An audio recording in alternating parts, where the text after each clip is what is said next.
ഇപ്പോൾ തേങ്ങക്കൊക്കെ വില കൂടിയ സമയത്തെ തേങ്ങ അരച്ച കറിയൊന്നും വല്ലാതെ നമ്മൾ ഉണ്ടാക്കൂലല്ലേ. അപ്പോൾ ഇന്ന് ബത്തൽ മീൻ വെച്ചിട്ട് നല്ല അടിപൊളി ഒരു കറി റെഡിയാക്കി എടുക്കുന്നുണ്ട്. അപ്പോൾ അതിൻ്റെ റെസിപ്പി കാണിച്ചു തരാം. അപ്പോൾ അതാ കുറച്ച് അധികം ബത്തൽ മീൻ തന്നെ ഇന്ന് വാങ്ങിയിട്ടുണ്ട് കേട്ടോ. 100 രൂപക്ക് വാങ്ങിയതാണ്, കുറച്ച് അധികം ഉണ്ടായിന്. അപ്പോൾ അത് ഞാൻ വേഗം ക്ലീൻ ചെയ്തെടുത്ത് കുറച്ച് ഉപ്പും മുളകൊക്കെ തേച്ച് വെച്ചിട്ടുണ്ട് നമുക്ക് ഫ്രൈ ചെയ്തെടുക്കാൻ വേണ്ടിയിട്ട്. ബാക്കിയുള്ളത് വെച്ചിട്ട് ഒരു കറി റെഡിയാക്കി എടുക്കണം കേട്ടോ. അപ്പോൾ ഞാനിവിടെ ഒരു മണ്ണിൻ്റെ ചട്ടി അടുപ്പത്ത് വെച്ചിട്ടുണ്ട്. അതിലേക്ക് ഇതാ ഒരു സ്പൂണ് വെളിച്ചെണ്ണ ഒഴിച്ചു കൊടുത്തിട്ടുണ്ട്. വെളിച്ചെണ്ണ ചൂടായി വന്നതിന് ശേഷം അതിലേക്ക് ഇതാ ഒരു പിടി ചെറിയ ഉള്ളി തൊലി കളഞ്ഞ് കഴുകി അത് ചേർത്ത് കൊടുത്തിട്ടുണ്ട്. ഇനി നമുക്കിതിലേക്ക് ഒരു 6-7 അല്ലി വെളുത്തുള്ളി, അതുപോലെ തന്നെ ചെറിയൊരു കഷ്ണം ഇഞ്ചി 2 കഷ്ണമാക്കിയിട്ട് അതും ഇതിലേക്ക് ചേർത്തിട്ട് ഒന്ന് വഴറ്റിയെടുക്കുക. ഇതൊന്ന് മൂത്ത് വന്നതിന് ശേഷം നമുക്കിതിലേക്ക് ഒരു തക്കാളി അരിഞ്ഞതും കൂടെ ചേർത്ത് കൊടുക്കാം. എന്നിട്ടൊന്ന് നല്ലോണം ഒന്ന് വഴറ്റിയെടുക്കണം.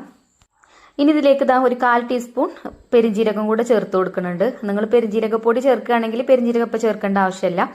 അങ്ങനെ അതും ചേർത്തൊന്ന് വഴറ്റിയെടുത്തതിന് ശേഷം അതിലേക്ക് ആവശ്യത്തിനുള്ള പൊടികൾ ചേർത്ത് കൊടുത്തു. അപ്പോൾ മുളക് പൊടി മഞ്ഞൾപ്പൊടി മാത്രമാണ് കേട്ടോ നമ്മളിപ്പോൾ ഇതിലേക്ക് ചേർത്തിട്ടുള്ളത്.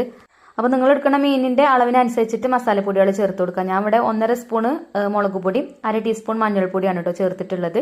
അങ്ങനെ ആ ഒരു പൊടികളെ പച്ചമണമൊക്കെ മാറി വന്നതിന് ശേഷം ആ മസാലകൾ ഞാൻ ഒരു പാത്രത്തേക്ക് മാറ്റിയിട്ടുണ്ട്. ഇനി അതൊന്ന് ചൂടാറി വന്നതിന് ശേഷം മിക്സിൻ്റെ ജാറിലിട്ടിട്ട് നല്ല പേസ്റ്റ് ആക്കിയിട്ട് ഒന്ന് അരച്ചെടുക്കുക. പിന്നെ അതാ നമ്മൾ ഈ ഒരു ചട്ടി ഉണ്ടല്ലോ, ഈ ചട്ടിയിൽ കുറച്ച് മസാലപ്പൊടികളൊക്കെ ഉണ്ട്. അപ്പോൾ ഞാൻ കുറച്ച് വെള്ളം ഒഴിച്ചിട്ട് ആ വെള്ളം അവിടെ മാറ്റി വെച്ചിട്ടുണ്ട്. നമുക്ക് മീൻ കറിക്ക് ചേർത്ത് കൊടുക്കാം കേട്ടോ. പിന്നെ വീണ്ടും ആ ഒരു ചട്ടി അടുപ്പത്ത് വെച്ച് അതിലേക്ക് 1 സ്പൂൺ വെളിച്ചെണ്ണ ഒഴിച്ചു കൊടുത്തു. ഒരു 1/4 ടീസ്പൂൺ ഉലുവ ചേർത്തൊന്ന് പൊട്ടിച്ചെടുത്തു. പിന്നെ കുറച്ച് കാന്താരി മുളകും ചേർത്തിട്ടുണ്ട്. കാന്താരി മുളകിന് പകരം പച്ചമുളക് ചേർത്താലും മതി. പിന്നെ നമ്മളിപ്പോൾ പേസ്റ്റ് ആക്കി വെച്ചല്ലോ മിക്സിൻ്റെ ജാറിലിട്ടിട്ട് ആ ഒരു മസാല ഇതിലേക്ക് ചേർത്ത് കൊടുത്ത് നല്ലോണം ഒന്ന് വഴറ്റി കൊടുക്കുന്നുണ്ട്.